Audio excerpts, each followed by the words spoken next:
This is Davini's Library of Audiobooks, reading 100 Mental Models on Farnham Street blog at fs.blog. Model 1. The map is not the territory. The map-territory mental model is about understanding the difference between perceptions, the map, and the actual reality, the territory. It is like having a map of a city. The map can help you navigate and understand the city, but it's not the same as walking the streets and experiencing it yourself. Roads close, intersections get blocked, so just like a map can be outdated or incomplete, our beliefs might not always match the real world exactly. The map of reality is not reality. Even the best maps are imperfect. That's because they are reductions of what they represent. If a map were to represent the territory with perfect fidelity, it would no longer be a reduction, and thus would no longer be useful to us. A map can also be a snapshot of a point in time, representing something that no longer exists. This is important to remember as we think through problems and make better decisions. The map appears to us more real than the land. D.H. Lawrence. The relationship between map and territory. In 1931, in New Orleans, Louisiana, mathematician Alfred Korzybski presented a paper on mathematical semantics. To the non-technical reader, most of the paper reads like an abstruse argument on the relationship of mathematics to human language and physical reality. Important stuff, certainly, but not necessarily immediately useful for the layperson. In his string of arguments on language structure, Korzybski introduced and popularized the idea that the map is not the territory. In other words, the description of the thing is not the thing itself. The model is not reality. The abstraction is not abstracted. This has enormous practical consequences. In Korzybski's words, A map may have a structure similar or dissimilar to the structure of the territory. B. Two similar structures have similar logical characteristics. Thus, if in a correct map Dresden is given as between Paris and Warsaw, a similar relation is found in the actual territory. C. A map is not the actual territory. D. An ideal map would contain the map of the map, the map of the map of the map, etc., endlessly. We may call this characteristic self-reflexiveness. Maps are necessary but flawed. By maps, we mean any abstraction of reality, including descriptions, theories, models, etc. The problem with a map is not simply that it is an abstraction. We need abstraction. A map with a scale of 1 mile to 1 mile would not have the problems that maps have, nor would it be helpful. To solve this problem, the mind creates maps of reality to understand it. The only way we can process the complexity of reality is through abstraction. We might be able to see the world in 4K video, but we can't handle all the details. Our minds work to omit what is not necessary. Frequently, we do not understand our maps or their limits. In fact, we are so reliant on abstraction that we will frequently use an incorrect model simply because we feel any model is preferable to no model. Reminding one of the drunk looking for his keys under the streetlight because that's where the light is. Even the best and most useful maps suffer from limitations, and Korzybski gives us a few to explore. A. The map could be incorrect without us realizing it. B. The map is by necessity a reduction of the actual thing, a process in which you lose certain important information. And C. A map needs interpretation, a process that can cause major errors. The only way to solve the last would be an endless chain of maps, which he called self-reflexiveness. With the aid of modern psychology, we also see another issue. The human brain takes great leaps and shortcuts to make sense of its surroundings. As Charlie Munger has pointed out, a good idea and the human mind act like the sperm and the egg. After the first good idea gets in, the door closes. This makes the map territory problem a close cousin of man with a hammer tendency. This tendency is obviously problematic in our effort to simplify reality. When we see a powerful model work well, we tend to over-apply it, using it in non-analogous situations. We have trouble delimiting its usefulness, which causes errors. Let us check out an example. By most accounts, John Ronson Ron Johnson, was one of the most successful and desirable retail executives by the summer of 2011. Not only was he handpicked by Steve Jobs to build the Apple stores, a venture which had itself come under major scrutiny, one retort printed in Bloomberg magazine, "I gave them 2 years before they are turning out the lights on a very painful and expensive mistake." But he had been credited with playing a major role in turning Target from a Kmart look-alike into the trendy but cheap Target by the late 1990s and early 2000s.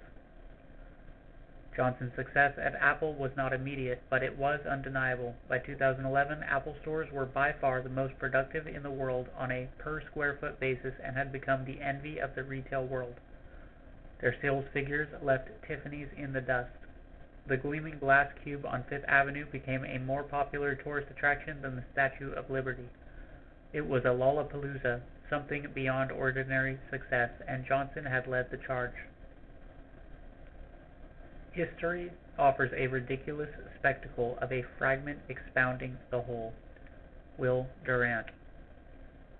With that success, in 2011, Johnson was hired by Bill Ackman, Stephen Roth, and other luminaries of the financial world to turn around the dowdy old department store chain J.C. Penney.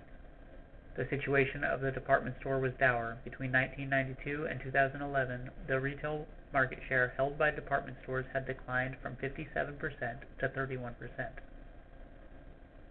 Their core position was a no-brainer, though. J.C. Penney had immensely valuable real estate, anchoring malls across the country. Johnson argued that their physical mall position was valuable, if for no other reason than that people often parked next to them and walked through them to get to the center of the mall.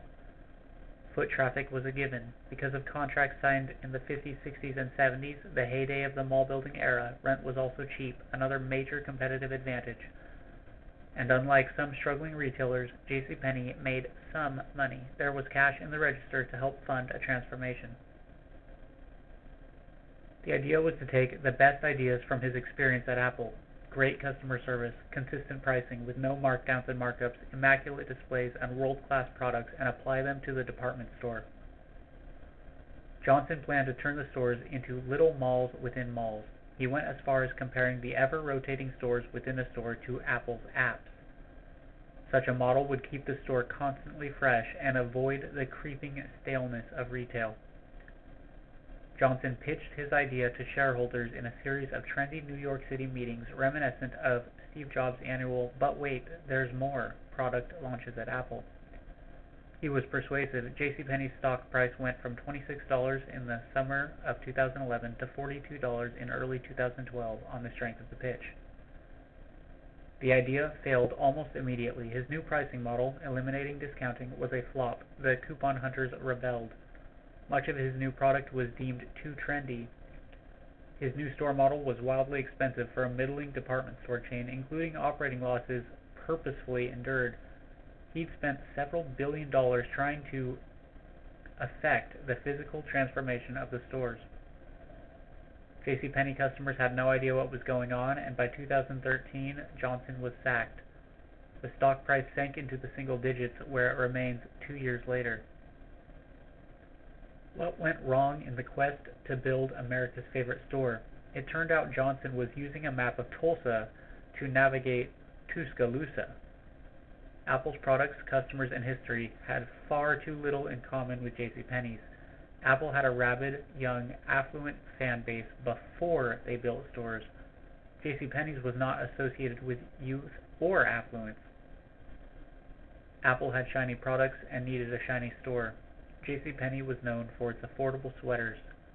Apple had never relied on discounting in the first place. JCPenney's was taking away discounts given prior, triggering massive deprival super reaction.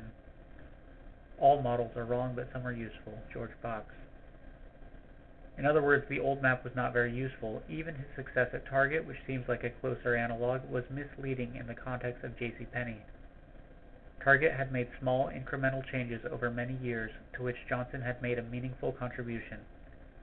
JCPenney was attempting to reinvent the concept of the department store in a year or two, leaving behind the core customer in a attempt to gain new ones. This was a much different proposition. Another thing holding the company back was simply its base odds. Can you name a retailer of great significance that has lost its position in the world and come back? The main issue was not that Johnson was incompetent. He wasn't. He wouldn't have gotten the job if he was. He was extremely competent, but it was exactly his competence and past success that got him into trouble. He was like a great swimmer that tried to tackle a grand rapid, and the model he used successfully in the past, the map that had navigated a lot of the difficult terrain, was not the map he needed anymore. He had an excellent theory about retailing that applied in some circumstances but not in others. The terrain had changed, but the old idea stuck. One person who well understands this problem of the map and territory is Nassim Taleb, author of the Incerto series, Anti-Fragile, The Black Swan, Fooled by Randomness, and The Bed of Procrus. Taleb has been vocal about the misuse of models for many years, but the earliest and most vivid I can recall is his firm criticism of a financial model called Value at Risk, or VAR, VAR. The model, used in the banking community, is supposed to help manage risk by providing a maximum potential loss within a given confidence interval. In other words, it purports to allow risk managers to say that within 95%, 99%, or 99.9% confidence, the firm will not lose more than X million dollars in a given day. The higher the interval, the less accurate the analysis becomes. It might be possible to say that the firm has $100 million at risk at any time at a 99% confidence interval, but given the statistical properties of markets, a move to 99.9% confidence might mean the risk manager has to state the firm has $1 billion at risk. 99.99% might mean $10 billion. As rarer and rarer events are included in the distribution, the analysis gets less useful. So, by necessity, the tails are cut off somewhere and the analysis is deemed acceptable. Elaborate statistical models are built to justify and use the VAR theory. On its face, it seems like a useful and powerful idea. If you know how much you can lose at any time, you can manage risk to the decimal. You can tell your board of directors and shareholders with a straight face that you've got your eye on the hill. The problem, in Nassim's words, is that a model might show you some risks, but not the risks of using it. Moreover, models are built on a finite set of parameters, while reality affords us infinite sources of risks. In order to come up with the VAR figure, the risk manager must take historical data and assume a statistical distribution in order to predict the future. For example, if we could take 100 million human beings and analyze their height and weight, we could then predict the distribution of heights and weights on a different 100 million. And there would be a microscopically small probability that we'd be wrong. That's because we have a huge sample size and we are analyzing something with very small and predictable deviations from the average. But finance does not follow this kind of distribution. There's no such predictability. As Nassim has argued, the tails are fat in this domain, and the rarest, most unpredictable events have the largest consequences.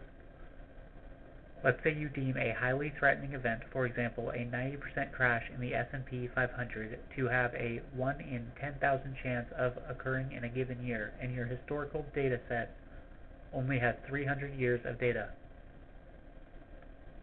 How can you accurately state the probability of that event? You would need far more data. Thus, financial events deemed to be 5 or 6 or 7 standard deviations from the norm tend to happen with a certain regularity that nowhere near matches their supposed statistical probability. Financial markets have no biological reality to tie them down. We can say, with a useful amount of confidence, that an elephant will not wake up as a monkey, but we cannot say anything with absolute confidence in an extremisten arena. We see several issues with VAR as a map then. The first, that the model is itself a severe abstraction of reality, relying on historical data to predict the future. As all financial models must to a certain extent, VAR does not say the risk of losing X dollars is Y within a confidence of Z, although risk managers treat it that way. What var actually says is the risk of losing X dollars is Y based on the given parameters. The problem is not obvious even to the non-technician. The future is a strange and foreign place that we do not understand. Deviations of the past may not be deviations of the future. Just because municipal bonds have never traded at such and such a spread to U.S. Treasury bonds does not mean that they won't in the future. They just haven't yet. Frequently, the models are blind to this fact.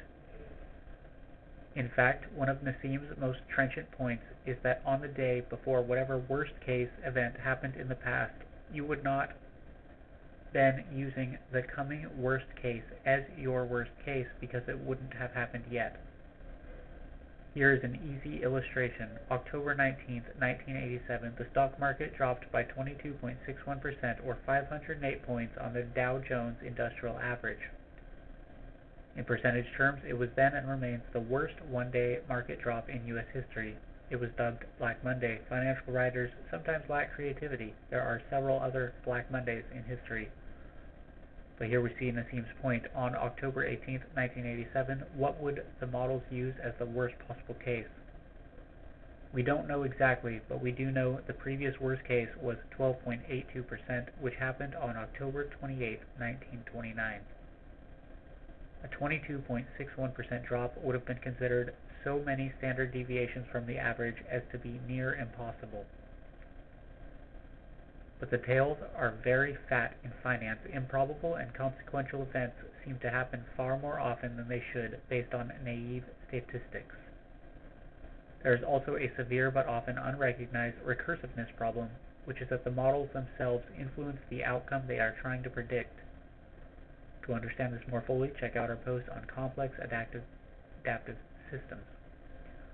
The second problem with VAR is that even if we had a vastly more robust data set, a statistical confidence interval does not do the job of financial risk management, says Taleb. There is an internal contradiction between measuring risks, in essence standard deviation, and using a tool, VAR, with a higher standard error than that of the measure itself. I find that those professional risk managers whom I heard recommend a guarded use of the VAR on grounds that it generally works or it works on average do not share my definition of risk management. The risk management objective function is survival, not profits and losses. A trader, according to the Chicago Legend, made $8 million in 8 years and lost $80 million in 8 minutes. According to the same standards, he would be in general and on average a good risk manager. This is like a GPS system that shows you where you are at all times but doesn't include cliffs. You'd be perfectly happy with your GPS until you drove off a mountain. It was this type of naive trust of models that got a lot of people in trouble in the recent mortgage crisis. Backward-looking, trend-fitting models, the most common maps of the financial territory, failed by describing a territory that was only mirage, a world where home prices only went up. Lewis Carroll would have approved. This was navigating Tulsa with a map of Tatooine. The logical response to all this is, so what? If our maps fail us, how do we operate in an uncertain world? This is its own discussion for another time, and Taleb has gone to great pains to try and address the concern. Smart minds disagree on the solution, but one obvious key must be building systems that are robust to model error. The practical system with a model like VAR is that the banks use it to optimize. In other words, they take on as much exposure as the model deems okay. And when banks veer into managing to a highly detailed, highly confident model than to informed common sense, which happens frequently, they tend to build up hidden risks that will unhide themselves in time. If one were to instead assume that there were no precisely accurate maps of the financial territory, they would have to fall back on much simpler heuristics. If you assume detailed statistical models of the future will fail you, you don't use them. In short, you would do what Warren Buffett has done with Berkshire Hathaway. Mr. Buffett, to our knowledge, has never used a computer model in his life, yet manages an institution $500 billion in size by assets, a large portion of which are financial assets. How? The approach requires not only assuming a future worst case far more severe than the past, but also dictates building an institution with a robust set of backup systems and margins of safety operating at multiple levels. Extra cash rather than extra leverage. Taking great pains to make sure the tails can't kill you. Instead of optimizing to a model, accept the limits of your clairvoyance. When map and terrain differ, follow the terrain. The trade-off, of course, is short-run rewards much less great than those available under more optimized models. Speaking of this, Charlie Munger has noted, Berkshire's past record has been almost ridiculous. If Berkshire had used even half the leverage of, say, Rupert Murdoch, it would be 5 times its current size. For Berkshire, at least, the trade-off seems to have been worth it. The salient point, then, is that in our march to simplify reality with useful models, of which Farnham Street is an advocate, we confuse the models with reality. For many people, the model creates its own reality. It is as if the spreadsheet comes to life. We forget that reality is a lot messier. The map is not the territory. The theory is not what it describes. It is simply a way we choose to interpret a certain set of information. Maps can also be wrong, but even if they are essentially correct, they are an abstraction, and an abstraction means that information is lost to save space. Recall the mile-to-mile scale map. How do we do better? This is fodder for another post, but the first step is to realize that you do not understand a model map or reduction unless you understand and respect its limitations.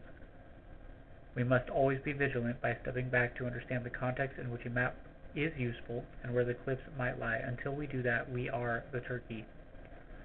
Now, in reading this, I want to make a few comments because my personal pet peeve of all reading is in this, but I'm fine with it because this article does verify that which it aims to do, and what's very important about this article is that it repeats this very simple main point about 1,000 times.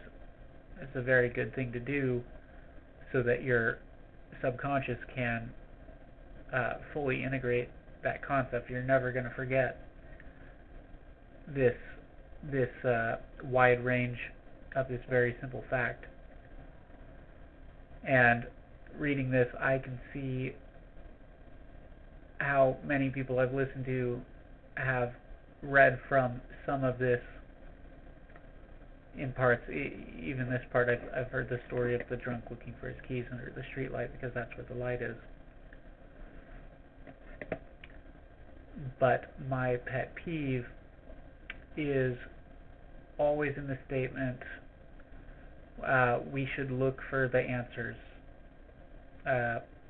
In many books, I look through the book and I see, does this book know what its answer is, or does it end the book with, I think we should all team up together and look for this answer. And because this has to do with creating a model that will work, it ties into Naval stating that with greater complexity, a model is more sure to fail. Now, what I like to do is, my main focus is the intuition, and using the intuition, I can create a model intuitively that works better than a binary model ever could, and can refine and improve and implement. So it sounds like this VAR tool is one model attempting to be used to work that didn't work too well. I'd like to see this just ultimately this makes me see more value in developing intuitive models. That there's something about the intuition that it can do something that a linear binary model from a normal state of mind can't do. I could say it could make jumps that a normal model can't, and I want to use this opportunity to mention why the intuition should be used, or why it should be developed for this, is because people who can't use the intuition, they're stuck with these kinds of models. They will always be trying to map reality to what they can see, and they're creating a model from the limited part of their consciousness. They're not able to access anything greater than normal thinking, so you're never going to get greater than normal results.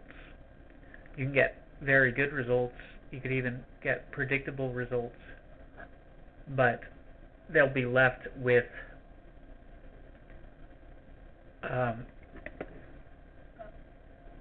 I hate to be a super critic here, but they're left with this, which is breaking down what doesn't work. What doesn't work is great in hindsight.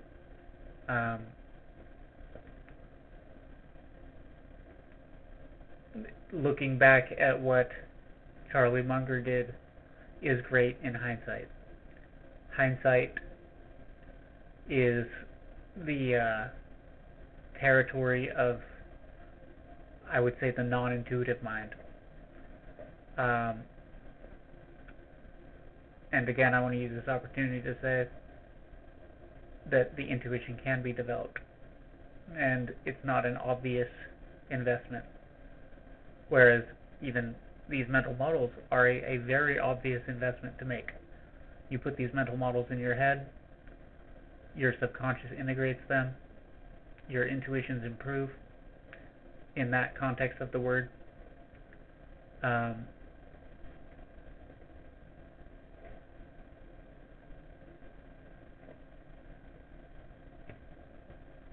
I think that's all. Thank you.